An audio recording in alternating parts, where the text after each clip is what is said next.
And again সবাই স্রোতে গা ভাসায়, এখন আমি চলাবো আমার স্রোত আরেক জায়গায়। তো সবাই হইতেছে মনিকা কবির মানে ওর দোষ, এর দোষ, দোষ ফালাইতেছে। কিন্তু আমি একটা কথা বলি, দোষ কার নাকি কি এটা পরের বিষয়, কিন্তু চাচা আপনি কিন্তু পানিটা ইচ্ছা করে ফালাইছেন, এটা আমি বুঝছি।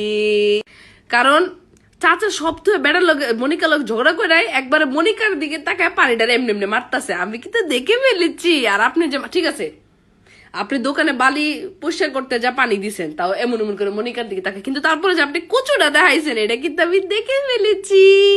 এর মানে যাই হোক চাচা, হোয়াট এভার, আপনি এটা ইন্টেনশনালি করছেন, হুদে আপনি ফুটেজ খান না। তো এখন আরেকটা কথা আহি, মনিকা কবির, আমি একটা কথা ওরে, আমি ওর কোনো সাপোর্ট নিতেছি না প্লিজ। ওর আমার এমনি ভালো লাগে না, ওর ঠোঁটটি মনে হয় যে মৌমাছি কামড়াইছে, মানে অস্বাভাবিক ভাবে কেমন জানি ওর ঠোঁটটা এমনি গর্ত ঢুকিয়া গেছে, কেমন জানি লাগে। কথা হইতাছে দোষ মনিকারও না, দোষ চাচারও